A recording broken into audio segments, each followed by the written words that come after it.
1931 18 June, central jail, Alipore, Calcutta. বৌদি, তোমার দীর্ঘপত্র পাইলাম। অসময়ে কাহারও জীবনের পরিসমাপ্তি হইতে পারে না। যাহার যে কাজ করিবার আছে তাহা শেষ হইলেই ভগবান তাহাকে নিজের কাছে টানিয়া লন। কাজ শেষ হইবার পূর্বে তিনি কাহাকেও ডাক দেন না। তোমার মনে থাকিতে পারে তোমার চুল দিয়া আমি পুতুল নাচাইতাম। পুতুল আসিয়া গান গাহিত, কেন ডাকিছ আমার মোহনঢুলি। যে পুতুলের পাঠ শেষ হইয়া গেল তাহাকে আর স্টেজে আসিতে হইত না। ভগবানও আমাদের নিয়ে পুতুল নাচ নাচাইতেছেন।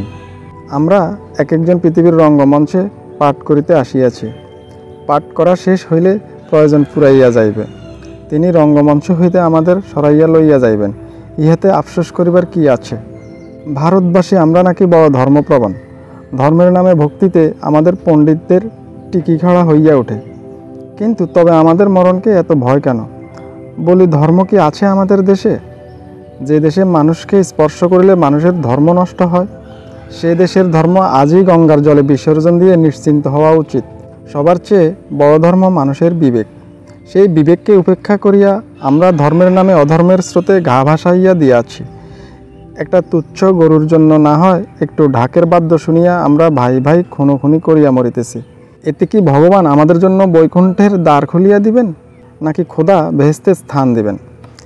যে দেশ জন্মের মতো ছাড়িয়া যাইতেছি, যার ধূলিকণাটুকু পর্যন্ত আমার কাছে পরম পবিত্র, আজ বড় কষ্টে তার সম্বন্ধে এসব কথা বলিতে হইল।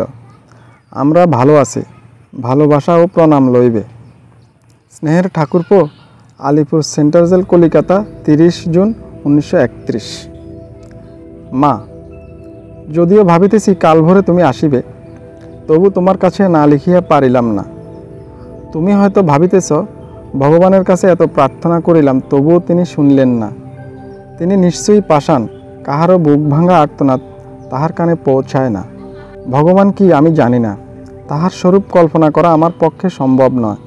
কিন্তু তবু এ কথাটা বুঝি, তাহার সৃষ্টিতে কখনো অবিচার হইতে পারে না। তাহার বিচার চলিতেছে, তাহার বিচারের উপর আশ্বাস করিও না। সন্তুষ্ট চিত্তে সেই বিচার মাথা পাতিয়া নিতে চেষ্টা করো। কি দিয়া যে তিনি কি করিতে চান তাহা আমরা বুঝিব কি করিয়া? মৃত্যুটাকে আমরা এত বড় করিয়া দেখি বলিয়াই সে আমাদিগকে এত ভয় দেখাইতে পারে। এ যেন ছোট ছেলের মৃত্যু জুজুবুড়ির ভয়। যে মরণকে একদিন সকলেরই বরণ করিয়া লইতে হইবে, সে আমাদের হিসাবে 2 দিন আগে আসিলে বলিয়াই কি আমাদের এত বিক্ষোভ, এত চাঞ্চল্য? যে খবর না দিয়া আসিত, সে খবর দিয়া আসিল বলিয়াই কি আমরা তাহাকে পরম শত্রু মনে করিব? ভুল, ভুল। মৃত্যু মিত্ররূপেই আমার কাছে দেখা দিয়াছে। আমার ভালোবাসা ও প্রণাম জানিবে। তোমার নসু, আলিপুর সেন্ট্রাল জেল, 30/6/1931, কলিকাতা।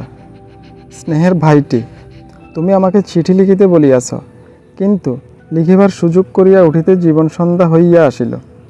যাবার বেলায় তোমাকে কি বলিব, শুধু এইটুকু বলিয়া আজ তোমাকে আশীর্বাদ করিতেছি, তুমি নিঃস্বার্থ পর হও। পরের দুঃখে তোমার হৃদয়ের করুণার মান্দাকিনী ধারা প্রবাহিত হোক। আমি আজ তোমাদের ছাড়িয়া যাইতেছি বলিয়া দুঃখ করিও না। ভাইটি আমার যুগ যুগ ধরিয়া এই যাওয়া আসাই বিশ্বকে সজীব করিয়া রাখিয়াছে। তাহার বুকের প্রাণ স্পন্দনকে থামিতে দেয় নাই। আর কিছু লিখিবার নাই। আমার অশেষ ভালোবাসা ও আশিস জানিবে। তোমার দাদা। বৌদির কাছে তিনি স্নেহের ঠাকুরপো ছিলেন, ছোট ভাইয়ের কাছে স্নেহশীল দাদা ছিলেন, মায়ের কাছে আদরের নসু ছিলেন, আর আমাদের সকলের কাছে বিনয় বাদল দীনেশের শেষের জন ছিলেন মহান বিপ্লবী দীনেশচন্দ্র গুপ্ত। তথ্যসূত্র সুপ্রতিম সরকারের লেখা পুরনো সেই দিনের কথা। এখানে একটাই চিঠি 3 জনের কাছে লিখেছেন দীনেশচন্দ্র সেনগুপ্ত।